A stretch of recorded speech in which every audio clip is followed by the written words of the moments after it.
Do you remember Samir Inda? What happened to this soccer player? What has become of this player? Well, let's talk a little about him, about what has happened, because he made his debut and was practically erased from the top division. So stay with me and we'll talk about it next.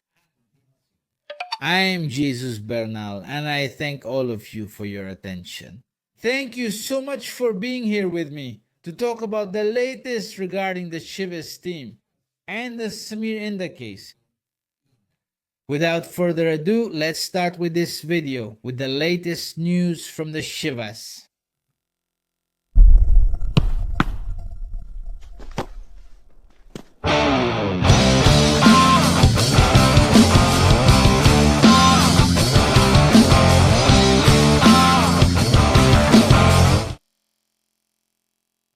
Samir Inda became that player who had a fairy tale debut. That's the situation. He was a player who really caught Gabi Milito's attention. Since he arrived at Chivas, he took him to preseason and he played some games there, and then they sent him back. Not to his age group, since Samir Inda, though 17, is registered in the under-21 team and advancing beyond his age, this player, but what has happened to him? Why hasn't he returned to the top division? Well, this guy has had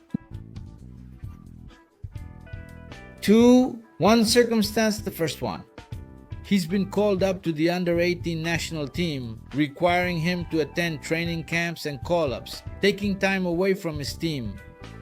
And the second one, we have to understand that Gabi Milito brought him up to the top division in a risky situation, at a time when the Guadalajara team was not at full strength. If you remember, the game where Samir made his debut was precisely Chivas versus Necaxa. And if we look at Guadalajara's roster, we'll realize it. I mean, in that match, Omar Govea appeared in the midfield. Efra Alvarez and Richie Ledesma must have been there too, probably as well. And for defensive midfielders on the bench, there weren't any. El Oso wasn't there, and neither was Guti. So, with these two absences on the bench, it was clear that Samir Inda had to show up.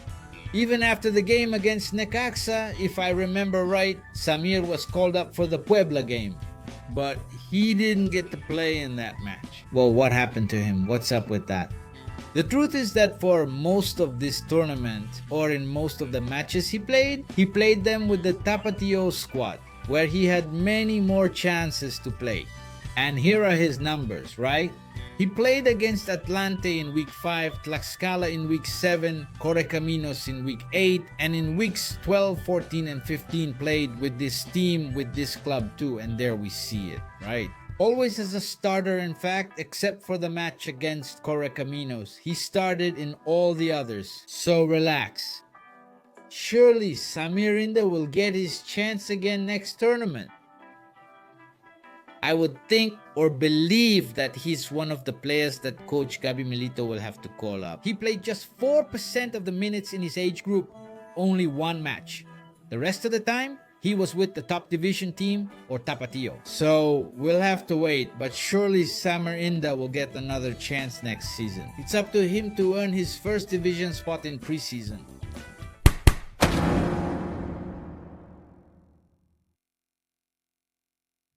And in the end, Gabi Milito overall has had this vision to consolidate, or rather to start the path toward consolidating some of the young players, right? There is another one who's way ahead of his age group, and that's Santi Sandoval, who is registered with the under-18s. With the under-21s, sorry, he's already 18 years old. But he spent the whole season with Chivas. In the expansion league, Santi Sandoval played just one match. In week 1 against Atletico La Paz. He played 67 minutes in that game. Here's the stat sheet, and he even scored a goal. I mean, on top of everything, he scored a goal for Tapa, right? So Milito said, this kid is ready, and he hasn't stopped playing with Chivas since the second match day, then the rescheduled match against Tigres.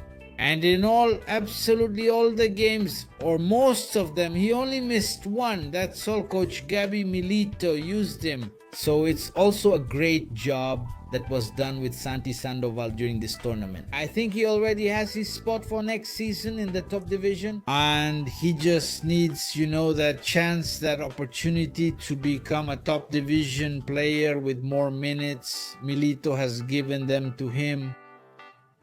He saw him in preseason, liked what the kid showed, and thinks he's done well so far. Now that Alvarado is here, he has had to go back to the bench. But the minutes he contributed, he did it in a great way, Santiago Sandoval.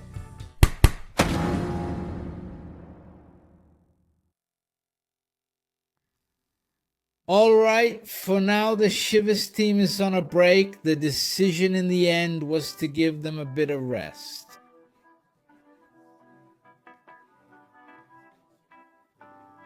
They definitely did it that way. Honestly, they deserved it. Unlike other teams, Chivas invested. They tried to make their week as normal as possible and save the rest for the weekend with a few extra days, also due to the double training sessions they had. Hopefully the players will look after themselves and remember they're still competing. And they don't overdo it, or just a little overdo just a bit of whatever it is they're gonna do, but don't go overboard. Chivas is still in competition.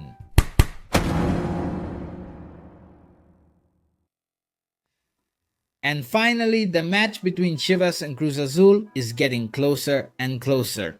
There are still some situations to be decided, obviously, for the play-in to be defined and to make official the whole issue of how it's going to happen, what's going to occur, how the playoffs are going to take place. But yes, in the Guadalajara team, they are considering that it could be Thursday and Sunday. We'll have to see if it doesn't move to Wednesday and Saturday. It will depend on what America chooses in this case. Sorry, Toluca and Tigres, who have the advantage because they finished at the top of the general standings. Alright, we'll end this video here. Thank you very much for your attention. Keep subscribing, commenting, sharing, and liking, and I'll see you next time. I'm Jesus Bernal. Goodbye.